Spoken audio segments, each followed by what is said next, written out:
pastikan terlebih dahulu kita orang Islam yang benar-benar beriman dengan Allah yang melengkapi keenam rukun iman, terutama rukun iman yang keenam. Sebab tanpa iman, tanpa akidah yang sebenar, maka pekoh sembahyang puasa kita tidak akan diterima oleh Allah Subhanahu Wa Taala.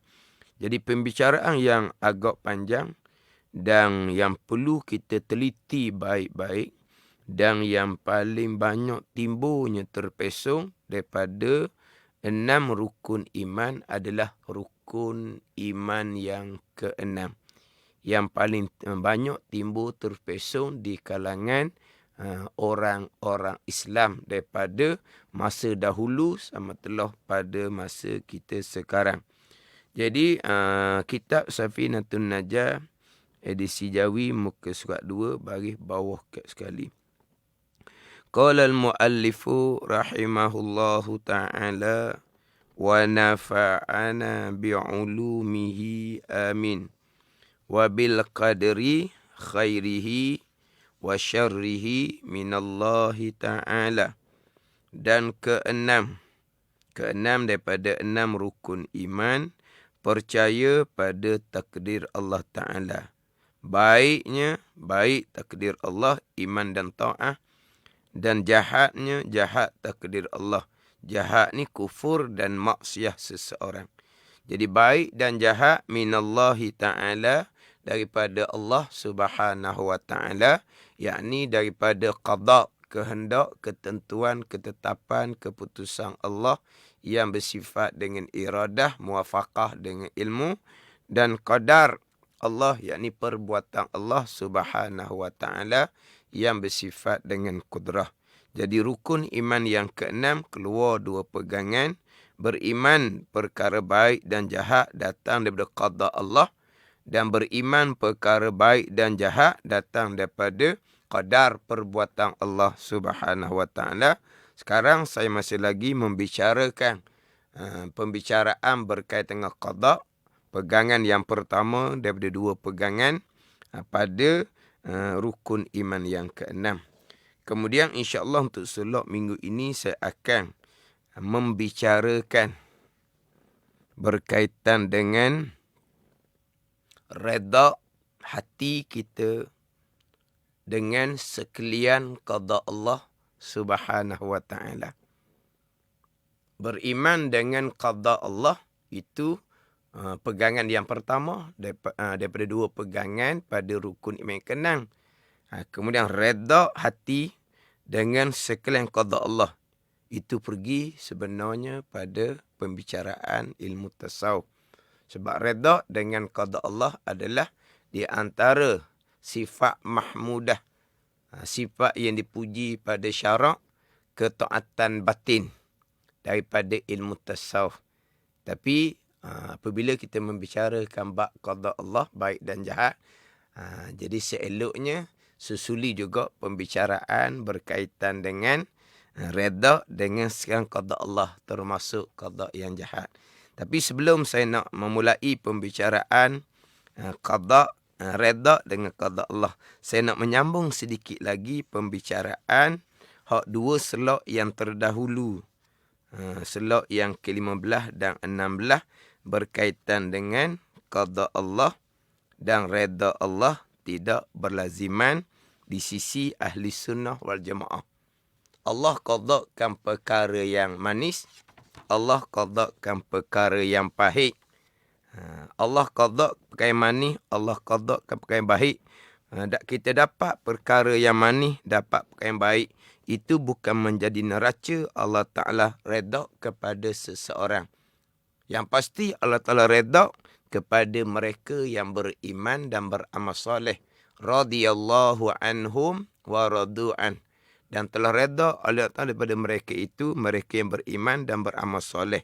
Sama ada pada masa yang sama, orang yang Allah qadakan beriman dan beramal soleh, Allah qadakan perkara manis kejayaan atas dunia, ataupun Allah qadakan perkara pahit kegagalan atas dunia. Jadi selok yang ke-16 terdahulu saya pergi terakhirnya kepada apabila kita dapat kemenangan. Kita dapat kemenangan itu adalah qada Allah. Jadi apabila Allah qadakan kemenangan, berarti Allah redha kepada mereka yang diqadakan kemenangan. Berarti Allah kasih. Berarti Allah bersama dengan orang yang mereka yang Allah qadakan kemenangan. Itu tidak berlaziman. Kalau yang Allah qadakan kemenangan di kalangan mereka yang beriman dan beramal soleh, berarti mereka yang diqadakan kemenangan tadi ni Allah Ta'ala redha, Allah Ta'ala kasih dan Allah Ta'ala bersama. Tetapi redha Allah, kasih Allah, bersama Allah duduk pada beriman dan beramal soleh. Bukan duduk kepada qada Allah dengan kemenangan. Jadi hak ni saya tekan dah terdahulunya, golongan-golongan yang jahil berkaitan dengan ilmu akidah, dia menyandarkan kemenangan kepada qada Allah, kepada Allah kasih, kepada Allah bersama. Hak tu jahil dalam bab akidah. Allah qadakan mereka yang beriman dan beramal soleh. Sama ada Allah qadakan kemenangan ataupun Allah qadakan kekalahan. Allah qadakan kemenangan dapat menjadi kerajaan. Allah qadakan kemenangan dapat jadi kerajaan. Itu bukan neraca mereka diredai oleh Allah, dikasihi oleh Allah. Allah bersama bukan. Allah redai, Allah kasih hanya kepada mereka yang beriman dan beramal soleh. Kalau mereka diqadakan kemenangan, dapat menjadi kerajaan, mereka di kalangan orang yang beriman dan beramal soleh, mereka diredai dan dikasihi oleh Allah Subhanahu wa ta'ala.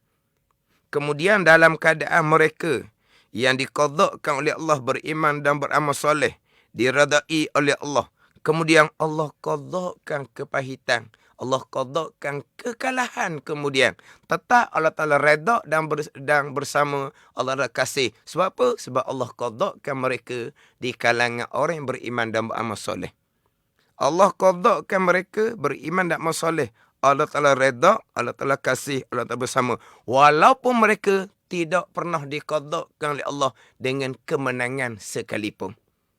Jadi kemenangan bukan majlis neraca, Allah redha, Allah kasih, Allah bersama. Menjadikan kemenangan sebagai neraca Allah Ta'ala redha, Allah Ta'ala kasih, Allah Ta'ala bersama, itu mereka yang jahil akidah. Sebab qada Allah, redha Allah tidak berlaziman. Allah qadakan beriman dan masalah, Allah Ta'ala redha. Allah qadakan kufur dan kemaksiatan pada seseorang, Allah Ta'ala tidak redha. Kemudian Allah qadakan perkara manis dan pahit, itu atas kehendak Allah Subhanahu wa ta'ala. Terkadang senang-senang je bercakap, kami mendapat sokongan takdir Allah Subhanahu wa ta'ala. Walaupun apa yang dilakukan, jika tidak diredai oleh Allah, pasti tidak akan dapat kemenangan. Ini semua orang yang jahil dalam bab pegangan. Kalau tidak diredai oleh Allah, pasti tidak akan dapat kemenangan. Kalau tidak diredai oleh Allah, pasti tidak akan dapat kemenangan. Macam mana saya contoh mengelupah? Begitu tinggi kedudukan kerajaan Israel laknatullah, qada Allah. Allah redha. Pasti kita maklum Allah tidak redha. Bukan Allah murkai, Allah laknat. Jadi kalaulah menyandarkan kemenangan tu kepada qada Allah, jelas nyata bahawa jahil berkaitan dengan akidah ahli sunnah wal jamaah. Tambahan pula, kalaulah perjuangan kita tu bukan perjuangan jalan orang yang beriman dan beramal soleh. Perjuangan kita bukan berlandaskan pada Quran dan hadis. Kemudian kemenangan kita pula dengan jalan yang bagai-bagai cara penipuan untuk dapat kemenangan. Yang pertama, perjuangan yang bukan perjuangan yang sebenar, bukan perjuangan yang berlandas pada Quran dan hadis. Kemudian untuk dapat kemenangan, bagai-bagai jalan yang tak betul yang dilakukan, jalan yang tidak adil, jalan yang penuh dengan tipu daya, Allah qadakkan kemenangan pada perjuangan yang tidak betul, pada jalan kemenangan dengan jalan yang banyak kesalahan, Allah qadakkan kemenangan, itu pegang kita tetap dah, tiba-tiba menyandarkan kemenangan yang salah dengan cara yang salah kepada qada Allah Subhanahu wa taala, hukumnya adalah haram. Haram menyandarkan kemenangan yang salah dengan jalan yang salah kepada qada Allah Subhanahu wa taala. Sebab kita maklum dah bicara dahulu, kita berpegang baik, jahat, qada dan qadar Allah, pegangan tetap dah. Tetapi haram kita menyandarkan perkara yang salah kepada qada dan qadar Allah Subhanahu wa taala. Kena hati-hati. Jadi terkadang bawakan yang seumpama ni sangat-sangat jelas, sangat-sangat nyata. Di manakah duduknya mereka yang sepatutnya bertanggungjawab memberi peringatan. Jangan mudah-mudah nak menyandarkan satu-satu perkara kepada qada Allah. Kalaulah perjuangan tu perjuangan yang salah, jalan pula untuk dapat jalan yang salah, tiba-tiba dapat kemenangan disandarkan kepada qada Allah Subhanahu wa taala, akhirnya akan timbul di kalangan orang awam, Allah qadakkan kemenangan kepada orang salah, jalan salah. Kenapa? Jadi orang awam pun persoal. Walhal salah, haram menyandarkan perkara yang tak baik kepada qada Allah Subhanahu wa taala, walaupun pada hakikinya segala-gala perkara datang daripada qada dan qada Allah Subhanahu wa taala. Kita melihat bagaimana nabi-nabi rasul yang terdahulu. Nabi Nuh alaihissalam 1000 tahun berdakwah, tiada pengikut, hanya 40 pasangan. Allah redha kepada Nabi Nuh alaihissalam dan Nabi Musa alaihissalam terpaksa kena melarikan diri bersama dengan Bani Israel. Itu qada Allah. Kerajaan pada masa itu Allah mengqadakkan kekal di tangan Fir'aun laknatullah. Nabi Musa AS terpaksa kena lari. Tapi Allah qadakkan masa itu kerajaan duduk di tangan Fir'aun. Qada Allah. Tapi qada Allah, redha Allah tidak berlaziman. Bahkan ada nabi-nabi rasul-rasul dibunuh oleh ummah mereka. Itu qada Allah. Mereka tidak dapat kejayaan atas dunia. Tak dapat pengikut. Mereka berjaya dunia dan akhirat. Tapi mereka tidak dapat pengikut ramai ketika hidup atas dunia. Sama telah Allah tidak qadakkan mereka menjadi kerajaan. Tetapi Allah Ta'ala redha kepada mereka sebab mereka adalah para-para rasul, para-para anbiya. Sebagai contohlah, ini kita ambil pengajaran Maulid. Kena faham Maulid sini. Jatuhnya Khalifah Utsmaniyah adalah qada Allah Subhanahu wa taala. Naiknya kerajaan Mustafa Kamal Atatürk yang sekular adalah qada Allah Subhanahu wa taala. Berarti Allah tidak redha kepada Khalifah Islam, Khalifah Utsmaniyah. Berarti Allah Taala redha dengan Mustafa Kamal Atatürk yang sekular. Allah Taala redha kepada mereka yang beriman dan soleh. Sama ada Allah Taala qadakkan jadi kerajaan ataupun dicabutkan kerajaan, tetapi Allah Ta'ala redha kepada mereka yang beriman dan beramal soleh. Ini sebagai contoh. Ini kita cerita negara luar lah senang. Dahulu di Mesir, presiden yang lama, iaitu Presiden Mubarak 30 tahun. Kemudian naik Presiden Dr. Mursi 1 tahun. Kemudian diambil alih oleh Presiden Al-Sisi. Jadi sekarang ni siapakah antara mereka yang diredai oleh Allah? Ada yang menyatakan kalau Dr. Mursi diredai oleh Allah, kenapa hanya Allah qadakkan setahun? Pasti Allah tak redha kepada Dr. Mursi. Sebab Dr. Mursi hanya dapat memerintah setahun saja. Jadi kalau begitu juga Allah redha dengan Presiden Mubarak sebab dia 30 tahun. Tapi akhirnya Allah qadakkan jatuh. Allah redha kepada yang beriman dan beramal soleh. Sama ada Allah Ta'ala qadakkan menjadi presiden 30 tahun ke, 1 tahun ke, 1 bulan ke, tak pernah dapat kemenangan ke, itu semua adalah qada Allah Subhanahu wa Ta'ala. Dan Allah redha kepada presiden mana? Kerajaan mana? Allah redha kepada presiden kerajaan yang beriman dan beramal soleh, sama ada Allah qadakkan kemenangan ataupun Allah qadakkan kekalahan. Ini kita akidah Ahlussunnah wal Jamaah. Qada Allah, redha Allah tidak berlaziman. Ini kena faham boleh sini. Lepas tu hak tadi kena jaga-jagalah. Kalau perjuangan yang salah, perjuangan betul ke, perjuangan yang salah ke, jelas. Perjuangan yang betul berlandaskan pada Al-Quran dan hadis. Perjuangan yang salah yang tidak berlandaskan pada Al-Quran dan hadis. Bila timbul pertikaian, masing-masing mengaku merekalah perjuangan yang sebenar, kita kembali kepada Al-Quran dan hadis. Bermuzakarah, kembali pada Al-Quran dan hadis. Siapakah yang perjuangan yang berlandaskan pada Al-Quran dan hadis?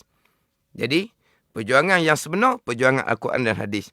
Kalaulah perjuangan yang salah, dapat kemenangan dengan jalan yang salah, kemudian disandarkan kemenangan itu kepada qada Allah. Kemenangan perjuangan salah dengan jalan yang salah, disandarkan kemenangan pada qada Allah, hukumnya adalah haram. Sama telah pula disandarkan kepada redha Allah Subhanahu wa Ta'ala, menyandarkan kemenangan perjuangan yang salah, jalan yang salah pada qada Allah, hukumnya adalah haram. Walaupun pegangan kita sekalian qada Allah, sama telah pula begitu berani menyandarkan kepada redha Allah Subhanahu wa Ta'ala, sama telah lagilah sangat-sangat salah mereka yang berfahaman seumpama tu. Pegangan kita, segala-gala perkara baik dan jahat datang daripada qada dan qadar Allah Subhanahu wa Ta'ala. Kemudian qada dan redha Allah tidak berlaziman. Allah qadakkan mereka di kalangan orang beriman dan masoleh adalah redha.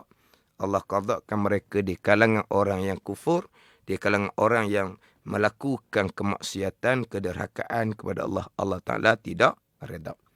Jadi kita pergilah kepada pembicaraan yang saya sebut di permulaan tadinya, berkaitan dengan redha dengan qada Allah Subhanahu wa Ta'ala. Beriman dengan qada Allah baik dan jahat, itu adalah bicara bab iman, akidah. Redha dengan qada Allah, ini bicara bab sifat mahmudah. Ini bicara bab ketaatan hati dalam ilmu tasawuf. Tetapi dia ada kaitan dia. Sebab itu dalam kitab Faridatul Fara'id, di pembicaraan tajuk iradah. Di pembicaraan tajuk iradah panjang. Dan kitab Faridatul Fara'id cukup panjang pembicaraan di bawah tajuk sifat yang ketujuh, sifat iradah Allah Subhanahu wa Ta'ala. Cukup panjang pembicaraan di bawah sifat iradah Allah. Kemudian panjang bicara berkaitan dengan perkara jahat qada Allah Subhanahu wa Ta'ala. Dan dibicara hak saya bicara tadi, qada Allah, redha Allah tidak berlaziman, pun dibicara dalam kitab Faridatul Fara'id. Dan kitab Faridatul Fara'id di bawah tajuk sifat iradah. Sebab qada ini adalah iradah. Qada adalah kehendak, ketentuan Allah yang bersifat dengan iradah. Jadi di bawah tajuk iradah, Syekh Ahmad Al-Fatani, pengarang kitab Faridah, membicarakan berkaitan dengan qada Allah, redha Allah tidak berlaziman. Kemudian di belakang tu, Syekh Ahmad Al-Fatani, pengarang kitab Faridatul Fara'id, mendatangkan pembicaraan redha dengan qada Allah Subhanahu wa Ta'ala.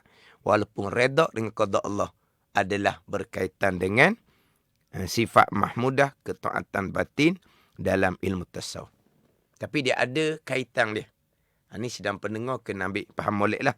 InsyaAllah lepas habis bicara redha dengan qada Allah ni, saya akan pergi pula bicara pegangan yang kedua pada rukun iman yang keenam, iaitu bicara bab qadar pula lah nanti insyaAllah. Kemudian dalam kitab penawar bagi hati. Kitab Tasawuf Fardu Ain yang dihimpunkan oleh Syekh Qadir Al-Mandili.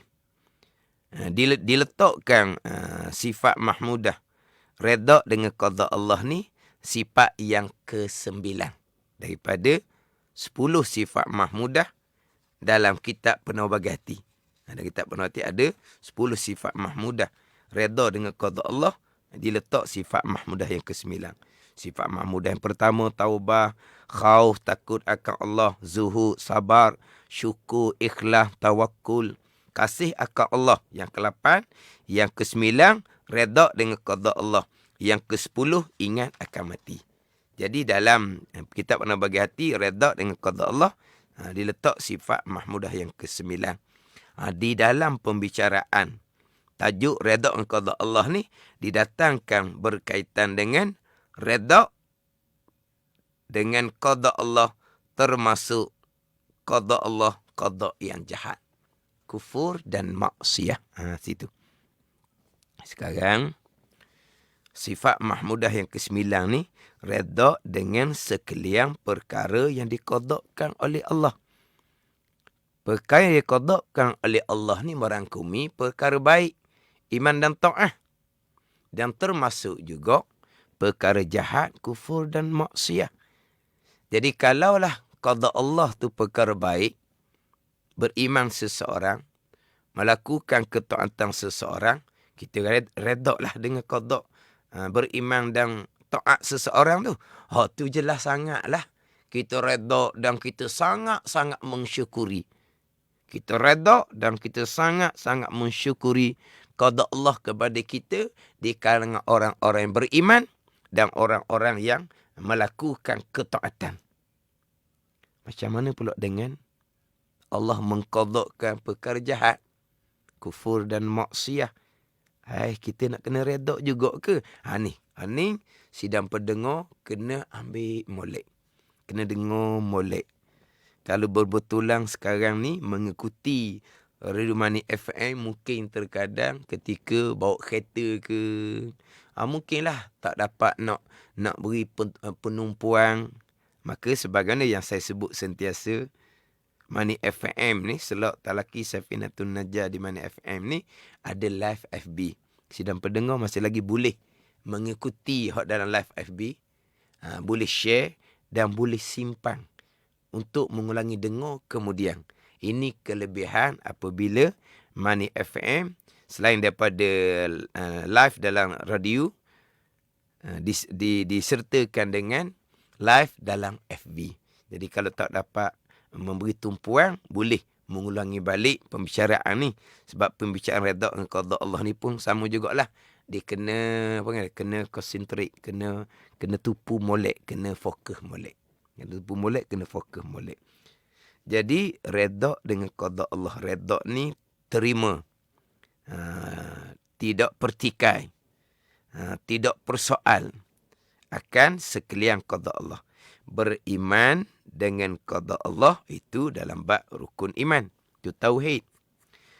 Kemudian hati redha, terima, tidak pertikai, tidak persoal, itu berkaitan dengan redha dengan qada Allah, itu ketaatan hati dalam ilmu tasawuf. Sebagai contoh, Allah qadakan seseorang dengan sakit. Contoh ni contoh. Allah qadakan seseorang dengan sakit. Beriman sakit tu qada Allah tetap dah. Kemudian redha dengan qada sakit itu. Terima. Jangan lupa soal. Kenapa engkau ya Allah? Saya ni semayang tak tinggal, puasa tak tinggal, jaga hukum hakam agama. Kenapa lah engkau qadakan dengan sakit? Kenapa engkau tidak qadakan sakit di akan mereka yang kufur kepada engkau, yang derhaka kepada engkau? Ni jangan persoal seumpama tu. Redha, terima dengan qada umpama sakit. Redha tu, itu sifat kepujian, ketaatan hati. Beriman dengan qada, itu tauhid. Kemudian berdoa supaya disembuhkan penyakit serta berobat supaya sembuh penyakit, itu dipanggil syariat zahir. Itu syariat zahir. Berdoa, berobat tu syariat zahir. Hati reda, syariat hati, syariat batin. Beriman dengan qada perkara qada sakit tu datang daripada Allah, tu bab iman, bab akidah. Kita kena lengkapkan 3 bahagian agama ni. Satunya Islam zahir, satunya iman kepercayaan, satunya ihsan. Jadi letak molek 3 ni. Dari segi kepercayaan iman kita, kita beriman sakit tu qada Allah. Dari segi zahir kitanya, Nabi memerintah kepada kita, fatadawaw, maka hendaklah kamu berobat. Maka syarat zahirnya, kita berobat, serta kita berdoa kepada Allah Subhanahu wa ta'ala. Tapi, di saat kita berobat, hati kita reda, terima. Hati dengan qada sakit ujian daripada Allah. Ini lengkap 3 bahagian agama. Beriman dengan qada Allah, itu tetap. Berobat, berdoa, itu hak zahir. Reda dengan qada Allah sakit tadi. Satu laginya, sabar dengan qada Allah sakit itu dipanggil ketaatan hati. Ni kena faham antara 3 ni. Kena faham antara 3 ni. Berarti kalau seseorang tiba-tiba dia tidak reda dengan qada Allah, dia persoalkan qada Allah, berdosa dianya. Tapi adakah dia tidak beriman? Beriman tetap dah. Beriman tak kosek dah. Dia beriman bahawa semua tu qada Allah. Tapi dia tidak reda. Dia jadi marah kepada qada Allah. Dia derhaka kepada Allah. Ni sebuah batin. Bukan tidak beriman. Ni kena letak molek lah ni. Kena letak molek. Sebab saya pernah dengar satu pengajaran.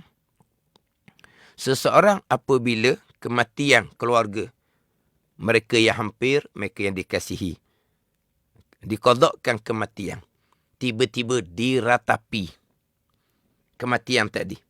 Bila keluarga yang hampir, keluarga yang dikasihi mati, diratapi. Kenapa engkau ya Allah, dia diratapi. Duk bilang, duk biji sabuk. Maka dikatakan dalam pengajaran tu, orang yang meratap kematian tidak beriman dengan qada Allah. Tak betul gitu. Beriman qada Allah tetap. Lepas tu dia meratapi tu. Seperti marah dengan qada Allah. Tidak reda dengan qada Allah. Dia tidak taat hati. Dia maksiyah batin. Bak iman kita tak bersoal dah. Dan dia meratapi itu adalah maksiat zahir. Dia meratapi itu hukum pekohnya haram. Itu zahir. Hukum pekohnya haram. Hati tak reda. Hati nak marah kepada qada Allah. Itu maksiyah batin. Dan dia tidak beriman lah tu. Jangan duk tuduh begitu. Beriman tetap. Tetapi iman yang lemah.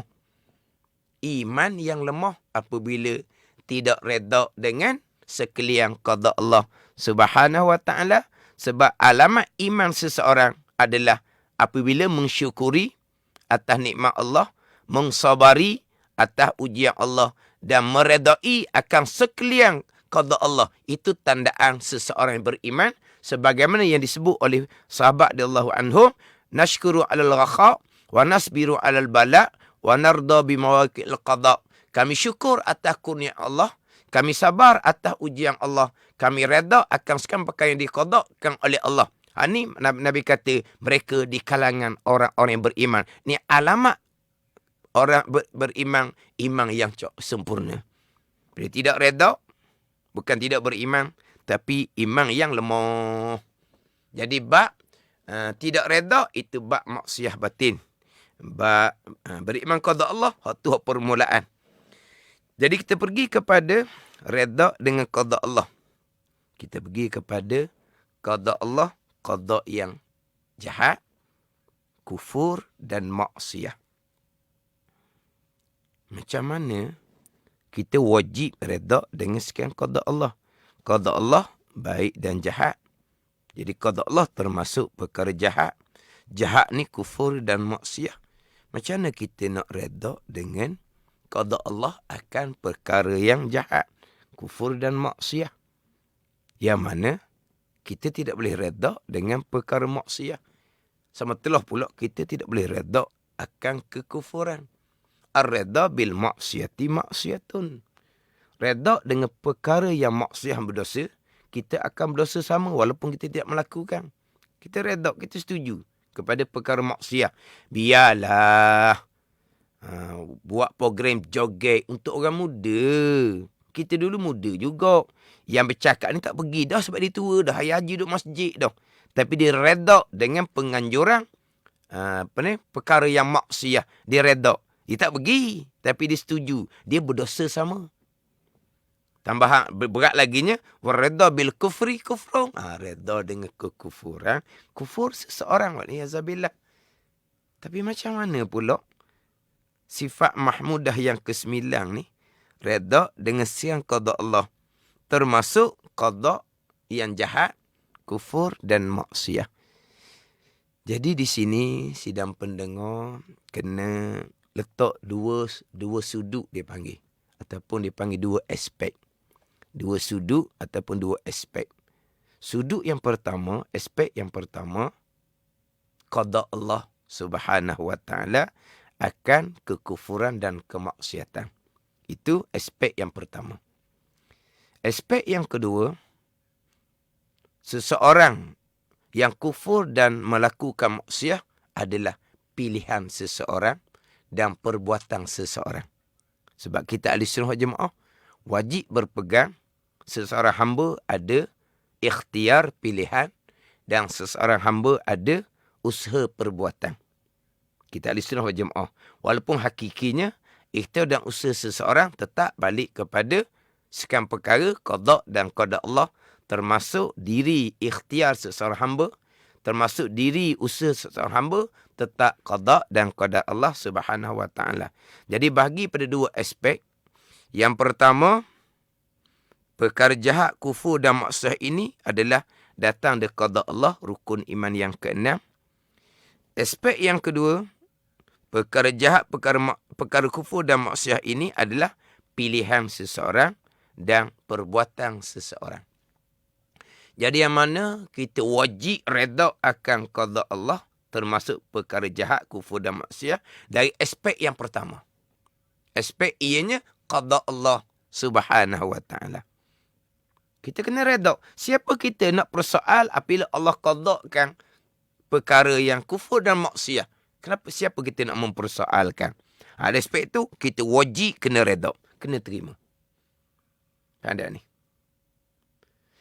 Dari aspek kekufuran dan kemaksiatan tu pilihan dan perbuatan seseorang.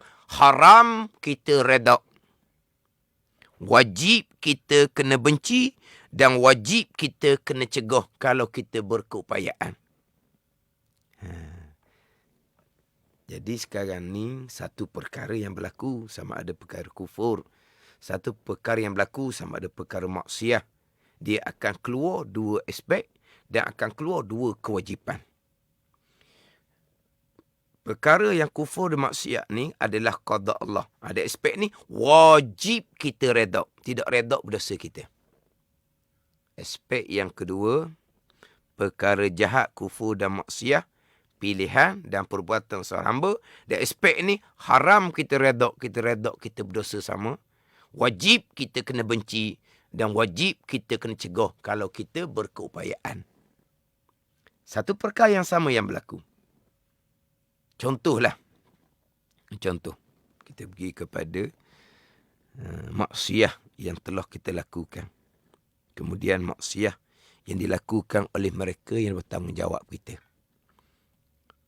Maksiat yang telah dilakukan qada Allah. Dahulu, contoh. Dahulu masa muda-muda banyak tinggal semayang. Masa muda-muda banyak tinggal semayang. Itu semua qada Allah Subhanahu wa ta'ala. Kita redha. Jangan persoal lah. Ya Allah, kenapalah dahulu engkau qadakkan aku dak semayang. Susah tua-tua ni nak kena qadak banyak-banyak. Sakit pinggang, sakit lutut, sakit kepala. Nak kena qadak banyak-banyak. Kenapa engkau dahulu qadakkan aku dak semayang? Jangan persoal.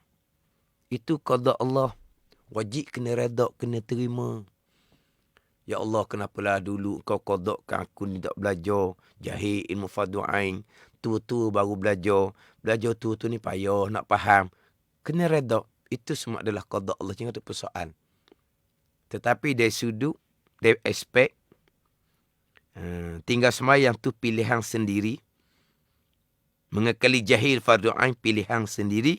Dari aspek tu, wajib bertaubah kepada Allah Subhanahu wa ta'ala. Wajib bertaubah dengan Allah Subhanahu wa ta'ala. Dahulu tak semayang, dahulu mengekali jahil fardu ain, qada Allah, kena redha, terima, jangan persoal. Tapi dahulunya tak semayang, dahulunya mengekali jahil fardu ain, pilihan sendiri. Maka dari sudut pilihan sendiri, kesalahan sendiri, wajib bertaubah dengan Allah Subhanahu wa ta'ala. Benci akan kemaksiatan yang pernah dilakukan dahulu. Kita pergi pula, contohnya, perkara yang jahat, perkara maksiat dilakukan oleh mereka yang bertanggungjawab kita. Sebagai contoh, anak kita buat perkara yang dilarang. Anak kita buat perkara yang dilarang. Tinggal semayang ke, ataupun buat satu-satu perkara yang diharamkan oleh Allah Subhanahu wa ta'ala. Jadi anak kita ni cerita orang bertanggungjawab kita. Anak kita, isteri kita ke, orang yang bertanggungjawab kita. Dia buat perkara yang dilarang. Dari sudut perkara ni, dari aspek perkara ni qada Allah, kita kena redha lah. Jangan ada persoal lah. Ya Allah, kenapalah seorang ni banyak hal sungguh lah. Kalau dak peringat tinggal semayang mudah-mudah. Hak anak-anak lain comel je, mudah je dari suruh pun buat semayang. Kalau tak jaga kok dibuat benda yang memalukan, benda yang dilarang oleh Allah. Anak orang lain, adik-beradik orang lain tu kok tak ada payah cara pun. Baik taat kepada perintah Allah Subhanahu wa ta'ala. Kenapa ya Allah ni seorang? Jangan persoal, itu qada Allah. Wajib redha, kena terima. Wajib sabar, itu ujian daripada Allah Subhanahu wa ta'ala. Jadi anak buat perkara yang maksiat ni, ibu bapa yang redha boleh perkara wajib. Boleh pahala wajib. Ibu bapa yang sabar boleh pahala wajib, bukan pahala sunat. Anak yang buat ketaatan, mak ayah boleh pahala. Anak yang buat maksiat, mak ayah redha boleh pahala wajib. Mak ayah sabar boleh pahala wajib. Kemudian hak anak tak semayang contohnya, hak anak buat perkara larangan tu, pilihan dia, usaha dia. Maka haram kita redha. Wajib kita kena marah. Wajib kita kena ambil tindakan. Sebab ibu tanggungjawab kita. Kita ada kuasa dengan anak kita. 10 tahun ke atas dah, kita wajib kena pukul yang tidak melukakan. Kita marah, kita boleh pahala wajib. Kita hukum, kita boleh pahala wajib. Kita nasihat, kita boleh pahala daripada Allah Subhanahu wa ta'ala. Ini kata anak-anak ni adalah lubuk pahala ibu bapa. Anak yang ta'ah kepada Allah, pahala ibu bapa. Anak yang buat perkara larangan, ibu bapa ada pahala. Apa pahala? Ibu bapa redha. Ibu bapa sabar je. Dengan kerana anak-anak yang melakukan perkara dilarang ni, boleh pahala wajib. Berarti ibu bapa sentiasa nasihat, sentiasa marah, sentiasa menghukum, sentiasa memantau. Itu boleh pahala wajib kepada ibu bapa tu pula. Boleh pahala wajib. Tapi dari aspek dua yang berbeza. Anak yang bertanggungjawab kita melakukan perkara yang salah. Aspek qada Allah, kita wajib redha, kita wajib sabar. Aspek ikhtiar dan usaha anak tu sendiri, kita haram redha, kita wajib kena benci, wajib kita kena marah, wajib kita kena ambil tindakan. Ni aspek yang berbeza. Kedua-duanya kewajipan, tapi aspek yang berbeza. Kemudian kena letak molek lah dua aspek yang berbeza ni. Jangan tukar pula. Cuma apabila diuji oleh Allah, keimanan masing-masing lah menentukan. Nak timbul redha serta-merta, nak timbul sabar serta-merta, apabila dinyatakan anak buat perkara memalukan, itu bergantung pada kekuatan iman masing-masing. Tenang molek, ambil tindakan molek, ambil perhatian molek. Itu dari sudut kerana anak yang melakukan kemaksiatan tadi adalah datang daripada pilihan dan perbuatannya sendiri. Ikhtiar dan usaha anak tu sendiri. Walaupun pada hakikinya, ikhtiar dan usaha seorang hamba tetap masuk di bawah qada dan qadar Allah Subhanahu wa taala. Jadi kena letak molek antara dua aspek tu. Kena letak molek antara dua aspek itu. Yang mana keluar hukum dari aspek qada Allah, wajib redha. Keluar hukum yang kedua dari aspek itu usaha seseorang hamba, maka wajib kena benci, wajib kena cegah kalau kita berkeupayaan. Ni insya-Allah lah. Mudah-mudahan walaupun mungkin kena ada yang perlu mengulangi, tapi insya-Allah mohon kepada Allah Subhanahu wa taala, moga-moga Allah memberi pemahaman yang mantap, yang jelas kepada kita hak berkaitan dengan rukun iman yang keenam, sampai peringkat kita boleh menghuraikan supaya kita boleh mengajar kepada mereka-mereka yang bertanggungjawab kita. Cuma kita kena susung satu-satu dan insya-Allah saya akan susung satu-satu daripada pembicaraan dua pegangan qada dan qadar pada rukun iman yang keenam. Jadi kalau kira-kira selesailah hak pembicaraan pegangan yang pertama daripada dua pegangan qada Allah Subhanahu wa taala, dan insya-Allah di selok akan datang saya akan memulai membicarakan pegangan yang kedua daripada dua pegangan pada rukun yang keenam, iaitu qadar, yakni perbuatan Allah Subhanahu wa taala. Semua yang berlaku datang daripada perbuatan Allah Subhanahu wa taala yang bersifat dengan kudrah, insya-Allah di selok akan datang. Wallahu a'lam. Bismillahirrahmanirrahim. Alhamdulillahirabbil alamin. Wassalatu wassalamu ala sayyidil mursalin wa ala alihi wa sahbihi ajma'in. Allahumma ftah alaina futuhal arifin. Allahumma allimna ilma akdamin wa fahimna famas sabiqin warzuqna ruqat talibin. Allahumma zidna ilman wa alhiqna bis salihin. Wa sallallahu ala sayyidina Muhammadin wa ala alihi wa sahbihi wa sallam. Walhamdulillahi rabbil alamin. Wassalamualaikum warahmatullahi wabarakatuh.